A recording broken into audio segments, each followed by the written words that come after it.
ஏன் லைட் எல்லாம் ஆஃப் பண்ணிட்டு ஒரு மாதிரி அப்செட் ஆகி உட்காந்துருக்கீங்க? என்னாச்சு சொல்லுங்க. இன்னைக்கு என் ப்ரோக்ராம்ல ஒரு பொண்ணு ஒரு கேள்வி கேட்டுச்சு. அந்த பொண்ணோட கணவன் ஒரு குழந்தைய கையில கொடுத்து அதோட அப்பா அம்மா 2 பேரும் இறந்துட்டாங்கன்னு சொல்லி, இனிமே இந்த குழந்தைக்கு நாம தான் அப்பா அம்மா, நாம தான் இந்த குழந்தைய வளர்க்கணும்னு சொல்லியிருக்காரு. எல்லாமே நல்லபடியா தான் போயிட்டு இருந்திருக்கு. குழந்தை வளர வளர அந்த குழந்தை தன்னோட கணவனோட ஜாடையிலேயே இருந்திருக்கு. அத பார்த்து மெல்ல மெல்ல அந்த பொண்ணுக்கு ஒரு சந்தேகம் வந்துச்சாம். அந்த பொண்ணு மெல்ல விசாரிக்கும் போதுதான் தெரிஞ்சுதான் அந்த குழந்தை தன்னோட கணவனுக்கும் இன்னொரு பொண்ணுக்கும் பிறந்த குழந்தையா. இது அந்த பொண்ணால தாங்கிக்க முடியல. தனக்கு துரோகம் செஞ்ச அந்த ஆளை என்ன செய்யறது? தான் அன்பா வளர்த்த குழந்தைய பார்க்கும்போது இப்போ வெறுப்பா வருது. முன்னாடி மாதிரி அந்த குழந்தை மேல பாசத்தை காமிக்க முடியல. இதுக்கு ஒரு தீர்வு சொல்லுங்கன்னு என்கிட்ட கேட்டா. நீங்க என்ன மேடம் சொன்னீங்க? உங்க கோவம் நியாயமானது. ஆனா வாழ்க்கையில சில நேரத்துல நியாயத்தை விட கொஞ்சம் விட்டு கொடுத்து போறதா சரியா இருக்கும். உங்களுக்கு துரோகம் செஞ்சது கணவன் தானே. அந்த குழந்தைக்கு இந்த துரோகத்துல எந்த பங்கும் இல்ல. இதுவரைக்கும் நீங்க எப்படி அந்த குழந்தைய பாத்துக்கிட்டீங்களோ அதே மாதிரி பாத்துக்கோங்கன்னு சொன்னேன். அதுக்கு அந்த காலர் என்ன மேடம் சொன்னாங்க? அவங்க கோவமா இப்படி ஒரு பதில உங்ககிட்ட இருந்து எதிர்பார்க்கலன்னு சொன்னாங்க. போனை கட் பண்ணிட்டாங்க. தப்பு செஞ்ச அந்த கணவனுக்கு தண்டனை கொடுக்கறது நியாயம்தான். ஆனா ஒரு பச்சை குழந்தை, அந்த குழந்தைக்கு எப்படி சார் தண்டனை கொடுக்க முடியும்? மேடம், எல்லாரும் உங்கள மாதிரி இருக்க மாட்டாங்க. அப்படி எதிர்பார்க்கறதும் தப்பு தானே? உண்மைதான் சார்.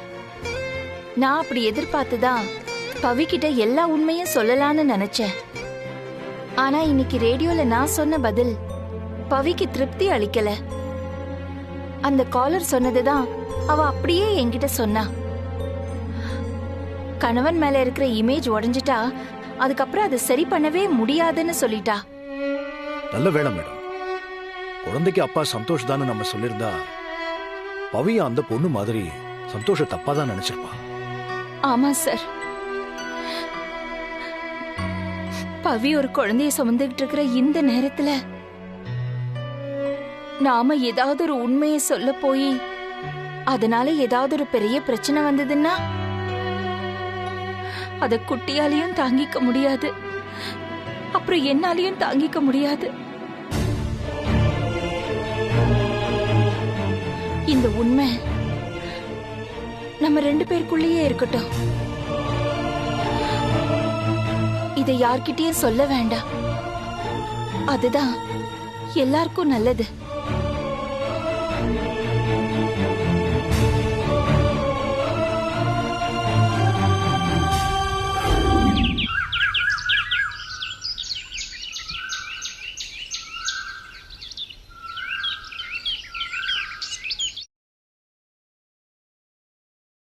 பவி, அம்மா, அப்பா, வாமா, பா, எப்படி இருக்கீங்க? உள்ள வாங்க, உள்ள வாங்க. அப்புறம் பவி, ரொம்ப ரொம்ப சந்தோஷமா இருக்குடி. எவ்வளவு நாள் கனவு. வாங்க வாங்க. எப்போ வந்தீங்க? எப்படி இருக்கீங்க மாமா? நல்லா இருக்கேன். உட்காருங்க. வாழ்த்துக்கள் மாப்ள. தேங்க்யூ மாமா. உட்காருங்க. வாங்க வாங்க. வணக்கம். நல்லா இருக்கீங்களா? நல்லா இருக்கோம். நீங்க நல்லா இருக்கீங்களா? நல்லா இருக்கேன். உட்காருங்க. பவி, காஃபி எடுத்து வா. காஃபி எடுத்துட்டு வரேன். பவிமா, அதெல்லாம் வீட்லயே குடிச்சிட்டு வந்துட்டோம். நீ இங்கே இரு. ஆமாமா. உட்காரு. ஓகே. பவி, ரொம்ப சந்தோஷமா இருக்குடி. நீ விஷயத்த போன்ல சொன்னதும் உங்க அப்பா உடனே போகணும், பவிய பார்த்தே ஆகணும்னு படுத்து எடுத்துட்டாருடி.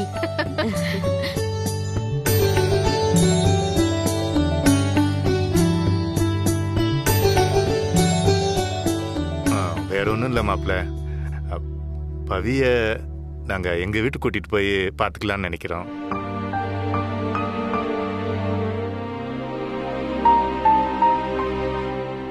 வாயும் உயரமா இருக்கிற பொண்ணு. அவ இங்க இருந்து கஷ்டப்படுறத விட அவ அம்மா கூட இருந்தா சிரமப்படாம இருப்பாள்ல.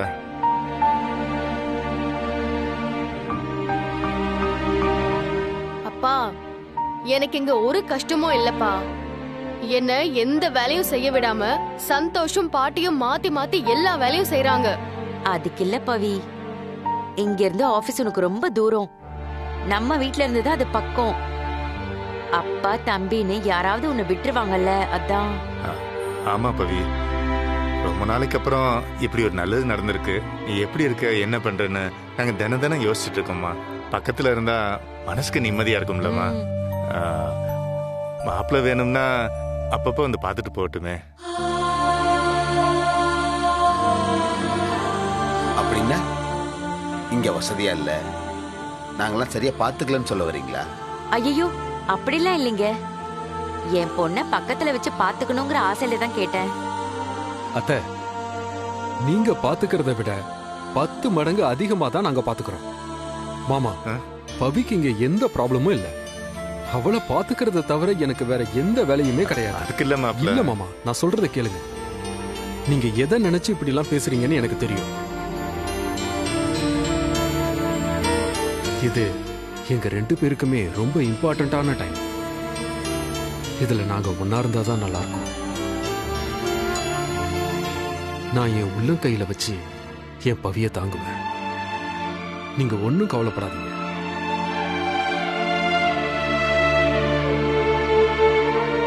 ஐயோ மாப்ள, இங்க வசதி இல்லைன்னா இல்ல நீங்க நல்லா பாத்துக்க மாட்டீங்கன்னு சொல்ல வரல. இதை விட பெட்டரா பவி அங்கே இருப்பா. அதனாலதான். என்ன நீங்க சந்தோஷ் தான் அவ்வளவு தூரம் சொல்றான், அதை புரிஞ்சிக்காம திரும்ப திரும்ப அதை பத்தியே பேசிட்டு இருக்கீங்க. 7வது மாசம் சீமந்தம் செஞ்சு அழிச்சிட்டு போறதா எங்க வழக்கம். அதை மாத்தாதீங்க நீங்க. அதுவும் இல்லாம பாக்குறவங்க இங்க வச்சு பாத்துக்க முடியாம தான் அம்மா வீட்டுக்கு அனுப்பிட்டாங்கன்னு சொல்லுவாங்க. சந்தோஷம் தானே தப்பா பேசுவாங்க. அவி இங்கே இருக்கட்டும், எங்கேயும் போவேனா.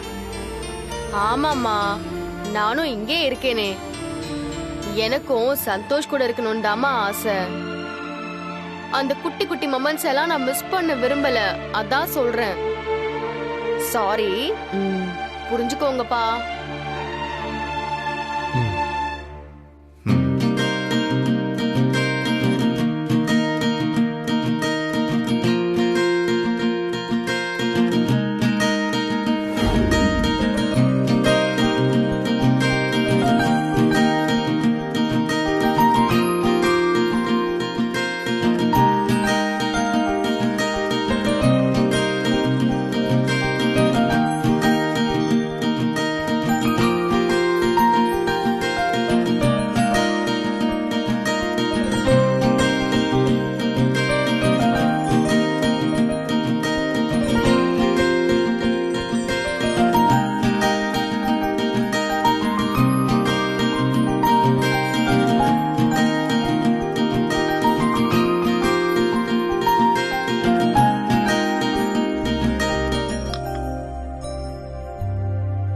குடி.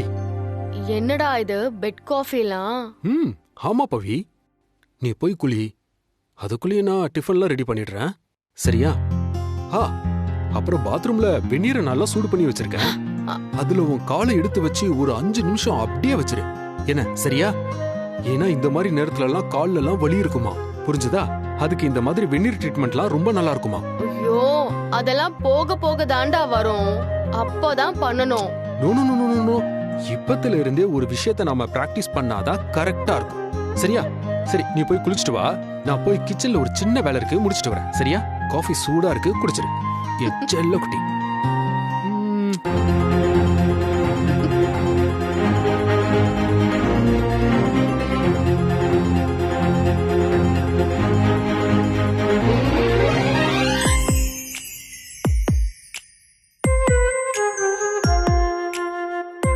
ஹலோ, என்ன ரசிச்சிட்டு இருக்க? ஒன்னும் இல்ல, வா. குளிச்சாச்சு. இப்ப நெக்ஸ்ட் பவி குடி. ஒரு நிமிஷம் குடிச்சிடாத. டேய் ஹைலைட்டே. என்னடா இது? இது குங்குமப்பூ. இத கொஞ்சமா பால்ல போட்டு சாப்பிட்டனா ஏய் இவ்ளோலாம் போட கூடாது. பால்ல போட்டு சாப்பிட்டனா சூப்பரா இருக்கும். என்ன குழந்தை கலரா பிறக்கும் அதானே? சே அதான் நாம 2 பேரும் கலரா தானே இருக்கோம். கலருக்காக மட்டும் இல்ல பவி, இது குழந்தையோட போன் ஸ்ட்ரென்த்துக்கும் அப்புறம் கொஞ்சம் கலருக்கும் எல்லாத்துக்குமே நல்லா இருக்கும். பயங்கர ஆராய்ச்சி எல்லாம் பண்ற போல. இன்னும் கொஞ்சம் போடட்டா? போதும் போதுமா? அவ்வளவுதான். என்ன கலர் கொஞ்சம் கம்மியா இருக்கு. போதுமா? ஜாஸ்தி. சரி, நான் இத கொஞ்சம் எடுத்துக்கிறேன். குடி. குடிச்சிரு.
என்னடா இது? இப்பவே இதெல்லாம் எதுக்கு வாங்கிட்டு வந்த? அது இல்ல பவி, நான் வர வழியில இந்த டிசைன் பார்த்தனா ரொம்ப நல்லா இருந்துச்சு. எப்படியும் நாம வாங்க தானே போறோம், அதான் நான் இப்பவே வாங்கிட்டு வந்துட்டேன். சரி அதை விடு, இது நல்லா இருக்கா இல்லையா அத சொல்லு. பிடிச்சிருக்குடா. ஓகே, அப்ப நம்ம எக்ஸிக்யூட் பண்ண வேண்டியதா.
உனக்கு என்ன விருப்பமோ எல்லாமே நீ எடுத்து சாப்பிடுற, ஓகேவா?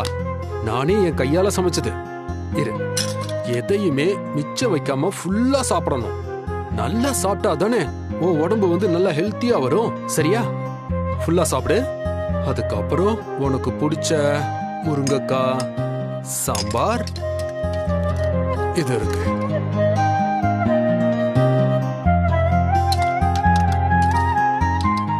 டேய், இவ்வளத்தையும் நான் சாப்பிட்டேன்னா அவ்வளோதான்.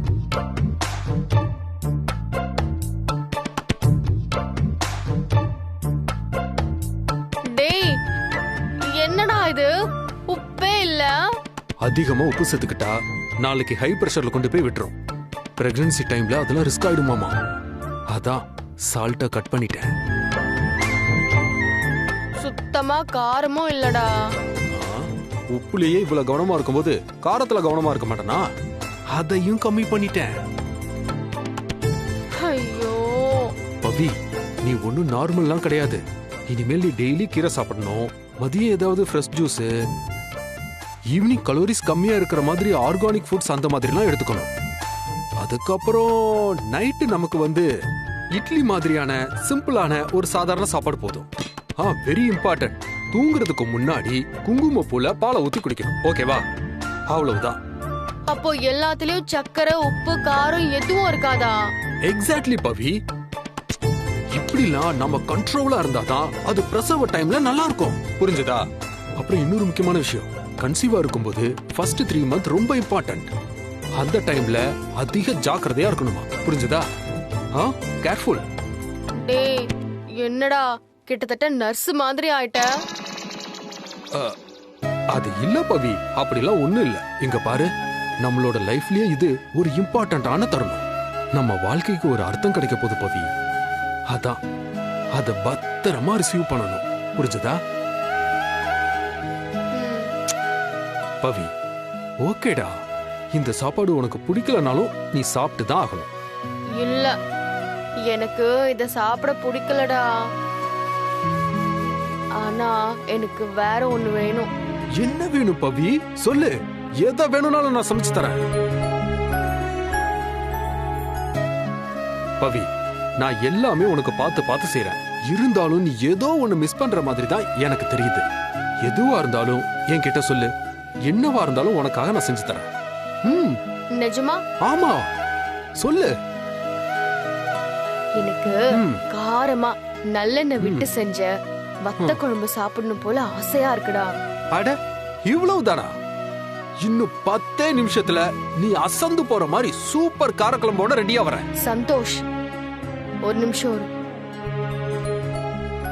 அது அத்தை அவங்க கையால பண்ற வத்த குழம்ப சாப்பிடணும் போல இருக்கு.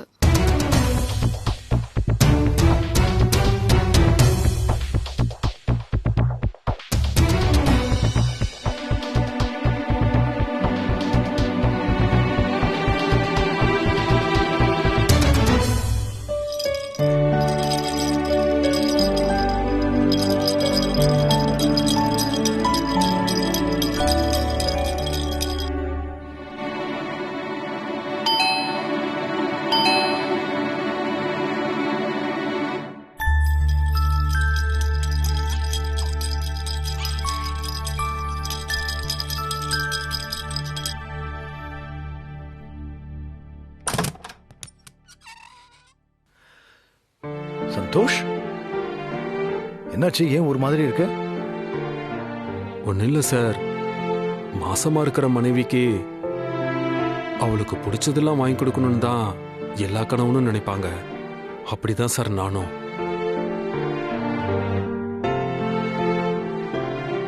பவிக்கு என்ன தேவைன்னு தெரிஞ்சு அவ கேட்காமலேயே எல்லாத்தையும் வாங்கி கொடுத்துட்டேன். ஆனா அவ அது இல்லாம வேற எதையோ எதிர்பார்க்கிற மாதிரி எனக்கு தோணுது. இதுல என்ன? என்ன வேணும்னு கேட்டு வாங்கி கொடுக்க வேண்டியதானே சந்தோஷ்? கேட்டேன் சார். ஆனா அவ கேட்டத என்னால வாங்கி கொடுக்க முடியுமா இல்லையான்னு தெரியல சார்.